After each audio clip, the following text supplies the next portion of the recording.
My friend Kirk, was Donald Trump accurate when he said, when I'm in the White House, we'll all be saying Merry Christmas? Well, number one, he couldn't do that, but number two, somebody ought to tell him what Christ Mass means. Yeah. That it is an entirely pagan holiday based on the birth of the son of the sun. And it was celebrated, of course, by Dionysus and Bacchus and Tammuz and Osiris because as the son of the sun, they were conceived the day that the days started to grow longer. It's the winter solstice. It's a celebration of pagan religion. Right. And so if you want to go out there and be celebrating pagan religion because it is pagan religion is integrated with your perception of your country, that's your business. But I'll guarantee you, I won't be saying it. No, I guarantee I won't either. And the old masa cakes, the round things, they're baked in round circles for the sun god. You know, yeah. Have at it. Oh, yeah, and of course it's 9 months after the sun, well, it's in the constitution of Taurus the bull, impregnated Mother Earth on Easter, another of those pagan religious ceremonies. And, of course, you know, if you wanted to actually pay attention to what's in your Bible, why don't you look at the 7 invitations that Yahowah wants you to attend, none of which a single Christian honors? Not a clue, not one. They don't attend any of them, and yet they claim to be followers of Christ, a name that they don't even have a clue doesn't apply to him. But he was Torah observant. He attended them. How can you follow him and ignore them and celebrate Christmas and Easter? He didn't celebrate Christmas and Easter. Yeah, he even took the day off on Saturday. What a concept. What a concept. It is just disgusting what we have become and what would cause people to rally around a presidential candidate. Of course, Trump's only saying it because he wants to appeal to the wacko Christian right. Have you ever looked up the symbol for Starbucks? No, I mean, it's a lady, but who is that lady? It's a Greek thing, I believe. Terry looked it up. It's a Greek thing, and it's for addiction. It means addiction. Addiction? I thought it was quite funny. As in proper speech? No, addict. Addiction. Oh, addiction. Oh, addiction. No, like a dope addict or something. Oh, addiction. That's great. Product. Yeah, of course, because many of us are quasi-addicted to coffee. In fact, I think there are people actually addicted to coffee that they have to have their cup of coffee, just that caffeine fix in the morning, or they're not really functional. No, but at least they know what they're doing. Yeah. They're addicted to their brand. Yeah. Now, the fact that Starbucks wants to have a red cup and not a red cup with the Christmas motif, you know, the Christmas motif that was previously on the cup was the Christmas tree. Was it? You know, what does Yahowah have to say? Because he is really explicit about the Christmas tree and in Jeremiah, really explicit. What does he have to say about the Christmas tree? He says, don't cut one down and drag it into your house and decorate it like the pagans. Yeah. And you have to prop it up because it'll fall down on its own, and then you virtually worship it. Yeah. He says, don't do that. Don't do that. You know, so somebody that's celebrating with a Christmas tree, and here they think they're doing it as part of this religious celebration, and they're going to honor their religion. And God says, don't do that. That's moronic. It's not just moronic. It's pagan. Yeah. It's the symbolism. It's the symbolism of it. Who are you representing in your house? Who does your house belong to? Right. Yeah. Well, obviously, from the Christian perspective, that house must belong to the pagan religions of yesteryear. We have Ivan having called in from Ohio. Ivan, you have a comment or question on any of this? No, I find your show very interesting, and I guess there wasn't that much that I wanted to talk about. Okay. Well, you're welcome to listen there, Ivan. Why don't we talk a little more, Kirk, about what God had to say? Right. We were covering the 6th proverb, which is our Heavenly Father's advice to His children. Now, this particular child, you can tell, is not part of the covenant because he's talking to him about things that you absolutely could not be engaged in if you were part of the covenant. So that means that who he's talking to here is Israel. Now, you might say, okay, well, and he doesn't, by the way, name them. He just says, my son. But if he was talking to Israel, you could discount it as, if you're a Christian, because you'd say, well, that doesn't apply to me. But what does Israel mean? One who strives with God, man, or a person. Yeah, one who engages and endures with God. Endures with God, right? Yeah, Ish Sarah El. So if you don't want to be that, then you can feel free to ignore it. If you don't want to be God's son or daughter, feel free to ignore this. It begins, my son, if, on the condition, or as often as you have, at some point given a pledge, and you have joined in to be accepted, in association with your immoral country, then you have bound yourself to, having shaken hands with, that which is illegitimate and unauthorized, foreign, and estranged from the palm of my hand. There's a lot of things here, Kirk, that I want to consider. The first is that while we, and I don't think we'll be as diligent all the way through on everything we're going to cover here, but if a listener realizes how much information there is in the detail, in the etymology of these words, if they're versed on the shadings and the nuances that can be gleaned from the stems and the conjugations and the moods and the roots, then they're empowered at first to determine whether or not we're translating this correctly. But they're also empowered to go off on their own and translate, something that you do now regularly. Well, yeah, I have about 25 pages of the same stuff you just did, not as eloquent. The illustrations are better. Yeah. Now, here's speaking of illustrations, the first word, ben. It was suffixed with a yod, which is the hand of God. Drawn as the hand of God. It's as you know, the yod is an arm, upper arm reaching down, a forearm reaching out with an open hand. That's how the yod is drawn. It's the first letter in Yahowah's name. So ben here is suffixed with the yod. So this is Yahowah's hand is reaching down and out to his child, Ben. Do you know what the two letters are that comprise Ben? Of course, it's the bet and the nun. Okay, and what do they convey graphically? Well, you have a family tent, a household, a place, the home, the family home, and a nun, which is a seed for continuance, ongoing. Yeah, drawn in the form of, actually, I know that they say in the lexicons, and I probably parroted this, that it's a seed. But what directions on a seed, which directions do the roots go? Yeah, they go usually sideways. Sideways, so they go down. Yeah, if you're going to plant a seed, the roots, the only way they go sideways is if there's multiple sideways. If you're going to have one root, it's going down. Pull out a dandelion sometime. Yeah, dandelion straight down. Yeah. Pull out a carrot sometime. Right. And so this is a squiggly line with a head at the end of it. It's drawn exactly as we depict sperm today. And the other is a home. So this is a child born into a home.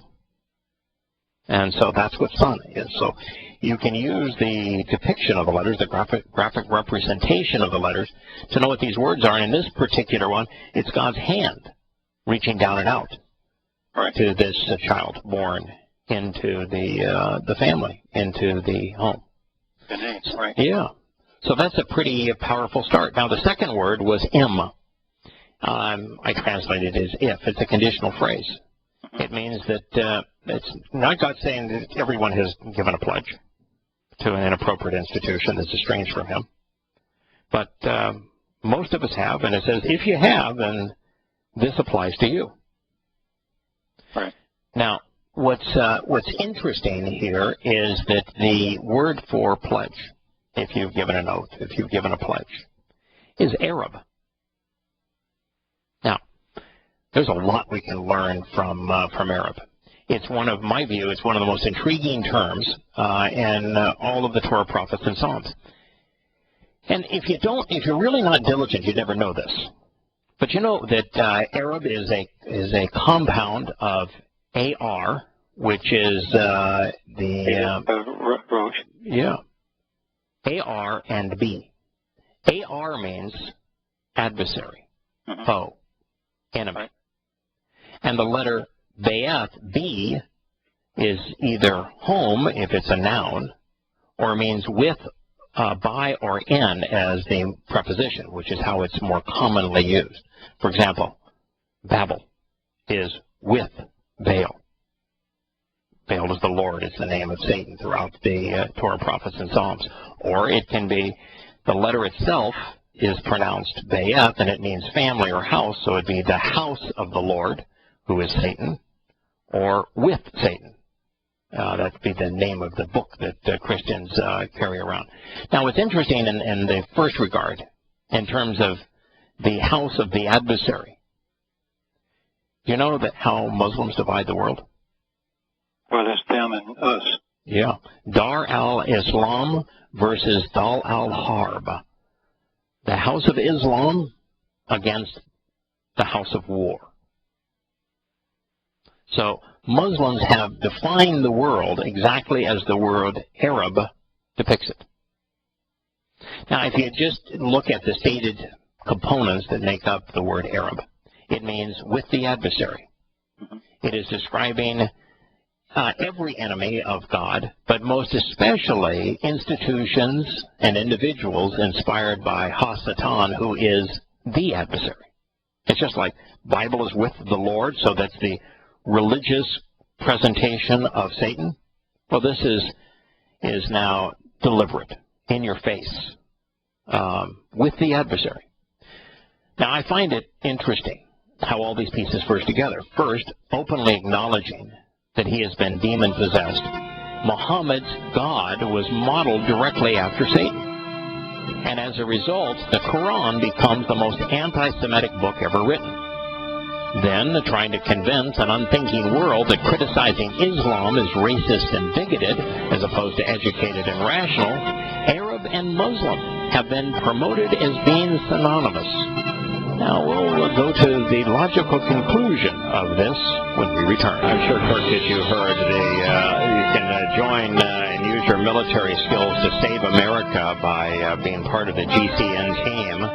And although they don't say what the product is, it's longevity, the pyramid scheme to sell overpriced mineral and vitamin supplements.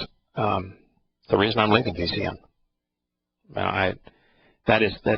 Those claims are so outrageous, so despicable, that I don't want to be associated.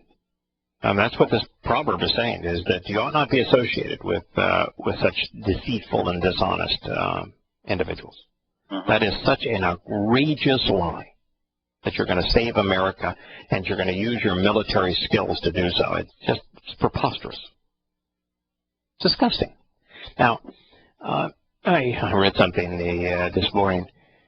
Do you know that 10% of the inmates on death row for having committed the most heinous mass murders are veterans? I did not know that. No. Yeah. And that half of the vets from Afghanistan and from Iraq are receiving counseling on post-traumatic stress syndrome. Yes, I have relatives that are that way. Wow. Nephews. Yeah, 600,000 Americans are receiving medications and treatment and government subsidies now for post-traumatic stress. And, you know, the vast preponderance of those never saw any in-battle stress. So their stress is either make-believe or just that conflict that exists between truth and reality in the U.S. military. Well, I had a father or grandfather talking about his son who went to Afghanistan, and he came back. And, of course, his father was in the military and knew all these things. But when they would sit down and talk, he was talking about horrors he saw, and all he was doing is walking down the street. I mean, it just disturbed him terribly.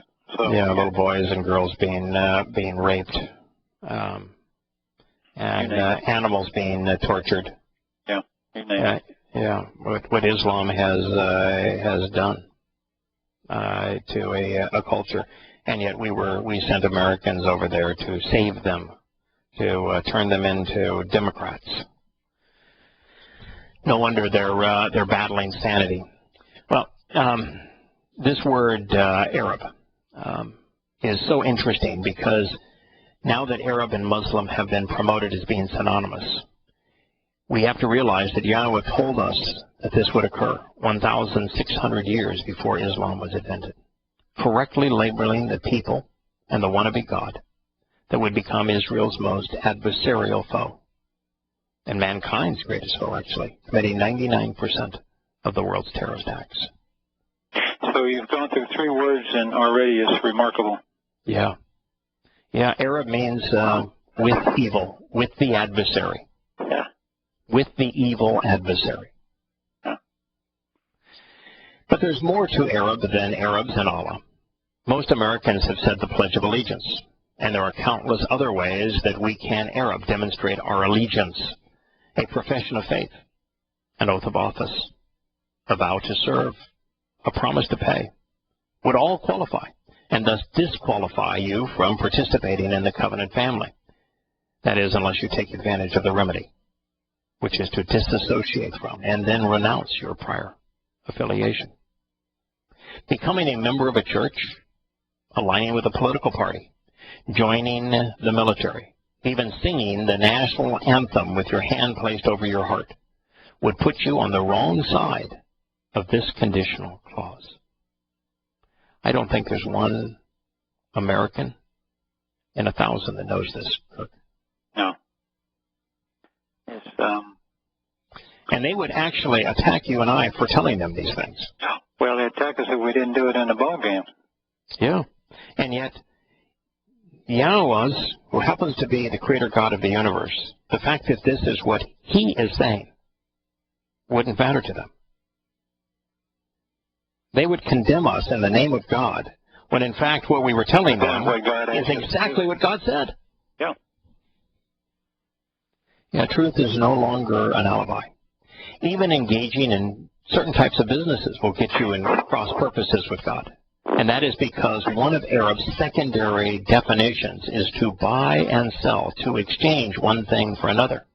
Therefore, in light of the primary meaning of Arab, doing business with Yahowah's enemies, the enemies of Israel, whether it's supplying Arabs with weapons or buying their oil, either would be an issue in need of reconciling, especially since, as I've said, the God of Islam, Allah, is Satan. You know, the great air show, I think it's the Dubai Air Show, which is this year going to be about 90% military hardware, is all about offering all manner of advanced weapons to Muslims and to Islamic nations. It is the antithesis of what God told us we should be doing. There are even more subtle ways to run afoul of God, especially in societies like ours, devoted to socialist secular humanism, like Europe and America, where Arab's other implications, such as mixing in and commingling to be accepted, are commonplace. The masses have been conditioned to blend in by way of multiculturalism and tolerance, or face being harassed and ostracized. Academic institutions have persuaded the gullible to believe outright lies in the name of political correctness, most of which are in direct opposition to Yahowah's teaching. If you refuse to accept the deception, you'll be deemed unacceptable to participate in school, engage in business, run for public office, or address the public through the media. You won't even be considered credible.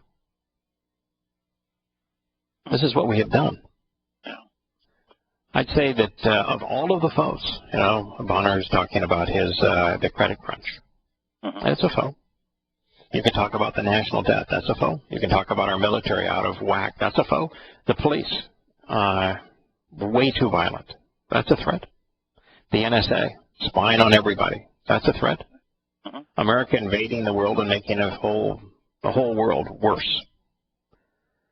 and being the arms merchants of the world. That's a threat. But ultimately, Kirk, I would say the single biggest threat to America is not Islam, it's not Christianity, it's not politics. It's the dumbing down of the population. I can't thank you. None of this does any good. Right. And I think that that is the primary impetus of this proverb. Sure, it calls out and exposes and condemns Pauline Christianity. Yeah. But, you know, what is primarily calling out is apathy, is ignorance of people just not trying to make a difference. What were you going to say? No, I was just going to throw in one more thing about Arab. When you look in every lexicon, and I probably look through 5 or 6 per each time I sit down, it says the overriding one is to pledge security in exchange for something. Or to pledge something in exchange for something, but in particular for security. And isn't that what we did with Saudi Arabia? Yeah. We pledged to give them security in exchange for their relationship in the oil business. Yeah. And when Kuwait came along, didn't we go in and invade Kuwait for them? Yeah. Yeah. Exactly. I mean, it's a perfect depiction of what America has done. Relationship to them. Yeah. Yeah. And they are, of course, Arab nations. Saudi Arabia, yeah. Yeah. The Southern Peninsula, that's all Arab, right? Right. Yeah, this is, and God's saying, don't do that. Don't do that. If you're associated with that, you've got some stench on your soul that I'm not going to bring into my house. So you got to get that stench off of your soul.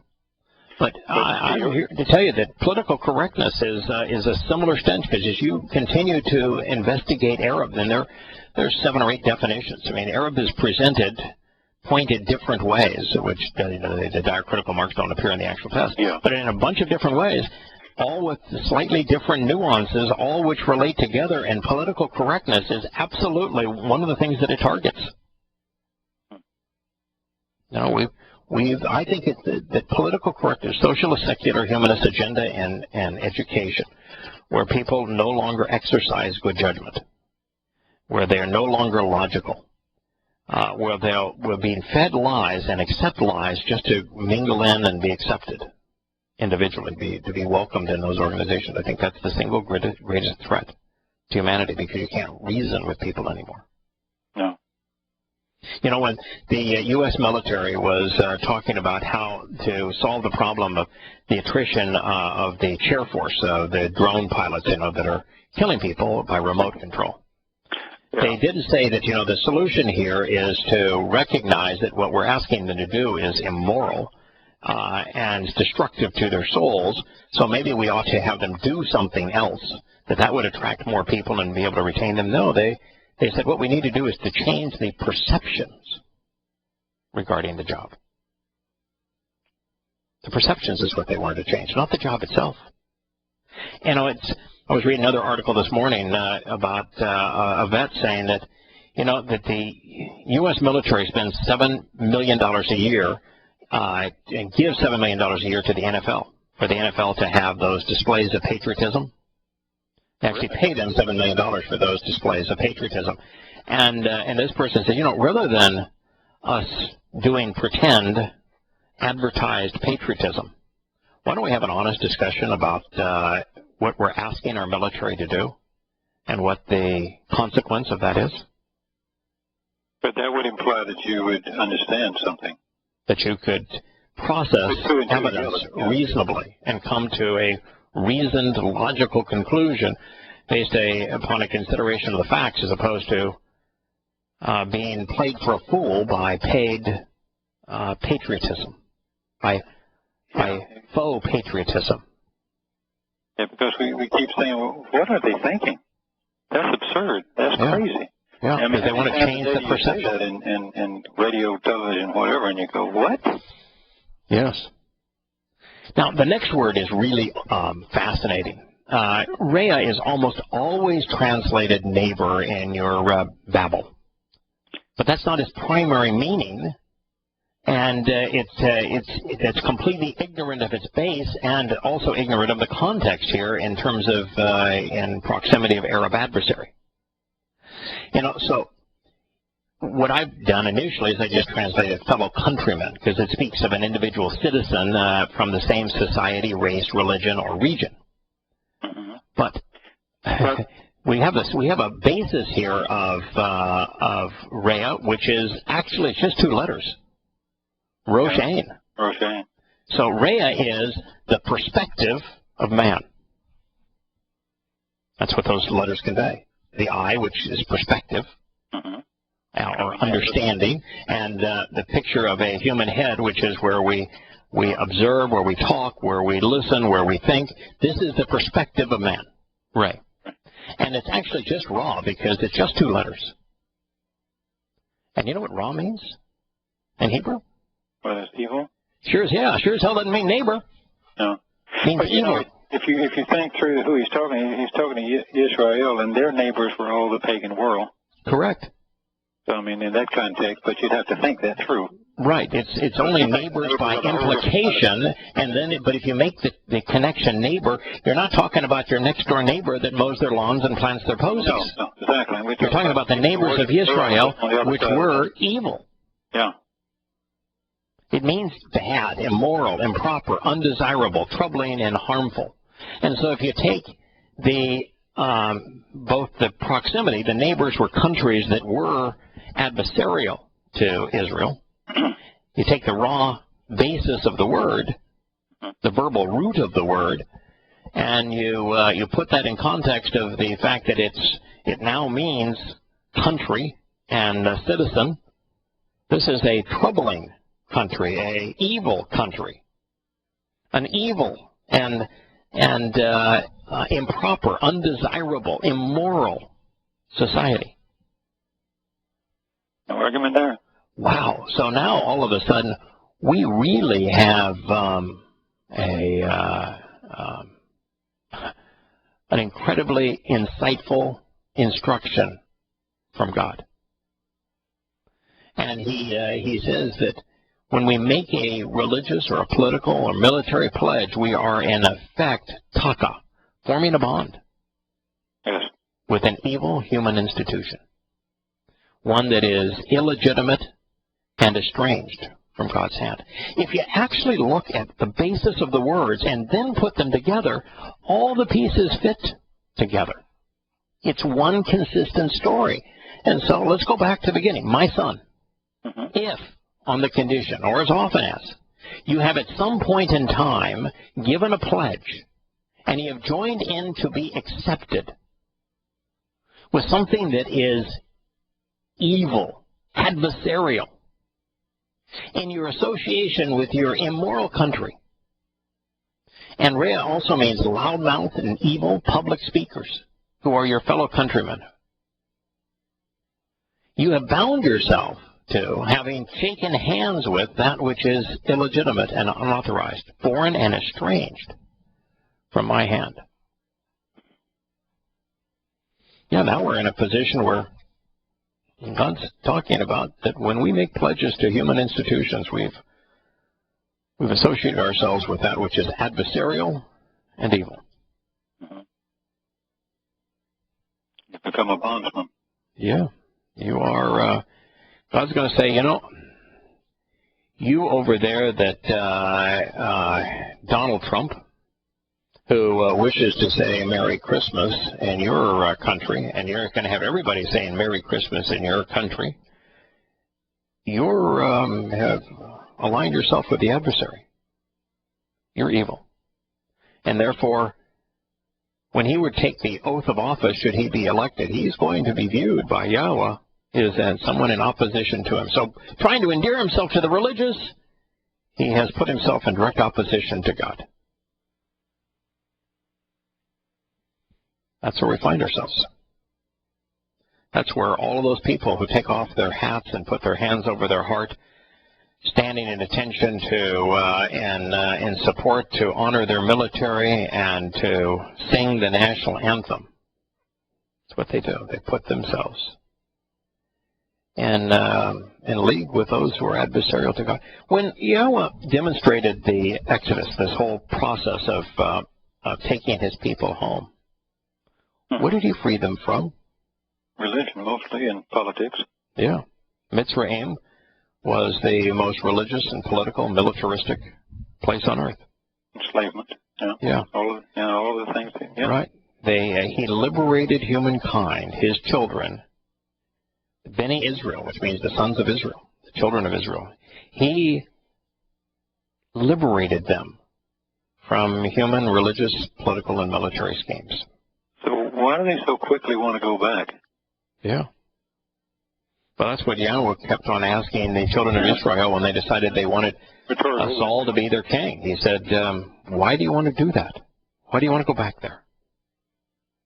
You know, I've liberated you from that once. I'm not going to do it again. It is the question as to why no one seems to be able to piece together the story in context. God is leading us away from, inviting us to walk away from human, religious, and political, and military, and patriotic institutions, because he's not going to tolerate any of that stuff. And have even the second to last word has implications that are worth considering. It's czar, which was translated, you could be estranged from God's hand, foreign to him. You know, to be foreign to God means you'd be outside of the covenant and therefore outside of heaven. But the letters that comprise czar, it's a plow and a man's head. Right. So would it not be translated by the graphic representations as fields of endeavor plowed by men? That would be good. Because it's certainly a furrowed line that you're digging up with a plow. Yeah, and Ron, even cutting lines in the sand, you know, all this idea of establishing your country and people fight over borders. That implication would be also true, and how nations separate themselves from God, you know, cutting off God really from the people. But this is a pictorial graphic alphabet. Yeah. And we looked at the first word, Ben, to demonstrate how appropriate that alphabet is. You know, you've got the first letter of Ben being a family home, Be'eth, and that's what even with the name of the letter even means family and home. Yes, it does. And then Nun, which is the basis of all of the words in Hebrew that talk about children being born with an offspring, is drawn in the form of a sperm. I mean, you know, even if you wanted it to be a seed, zera seed, the Hebrew word for seed is the Hebrew word for offspring. Yeah.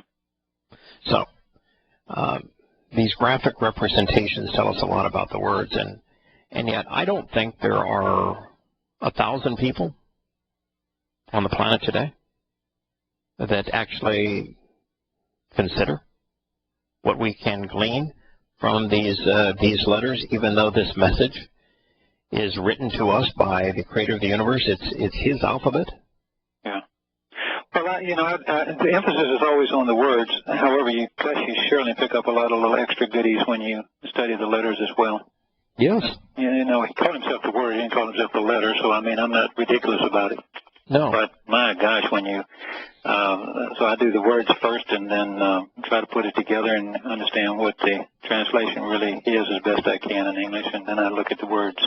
Yeah, I never start with the letters. No, I actually start with the definitions, and I say, okay, now, you know, like raw, the designs, the perspective of man. You know, and it's and you look at the definition, and then you look at the letters, and you go, oh my. Yeah. You know, and then Zar, to be estranged, to be set apart, to be cut out of, and you see the man in the plow. You know, it's okay. Well, you know, it's pretty hard to not see affirmation there. And, you know, I care about this stuff because this is our Heavenly Father's advice as to how to live your life and to survive your mortal existence. Right. Then he says, you lure others into relinquishing their freedom, and you yourself are ensnared and controlled by the statements of your mouth. You are caught by the words of your speech. Now, my thought here was that, is there anything that rivals words in importance and influence? No. Didn't Yahowah say that he created the universe using communication? Words? Yeah, words. He spoke life into existence, spoke the world into existence. Right. Doesn't God introduce himself to us in his own words? Right. He explains what he is offering and what he expects in return in his word. When you introduce yourself, don't you use words? Absolutely. We reveal who we are, what we believe, with whom we are associated, all using words. They literally define us. And that's what God is saying here. Your words define you. Right.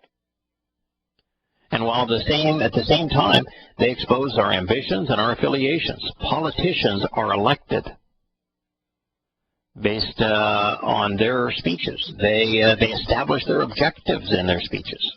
Clerics are paid to deliver sermons. Those in public forums like the media earn their living one word at a time. Military officers bark out commands, ordering subordinates to obey. And thereby starting mouth. Yeah. Ultimately, armies march, and to words, and kingdoms are established the same way. Mm-hmm. You know, it's also interesting to note, and we brought this up in a previous program, that, and it's no doubt based on this proverb, Yahowah told all who would listen not to give an oath. He said that our yes should mean yes and our no should mean no. Mm-hmm. In spite of this, most every human institution, especially those in Christian nations, require either a profession of faith or an oath of allegiance. So it begs the question, Kurt, why do they consider themselves Christians when they routinely ignore and reject Yahowah's advice? Everything he said. Everything he said. They do exactly the opposite. And yet they say that they're following him. They're delusional.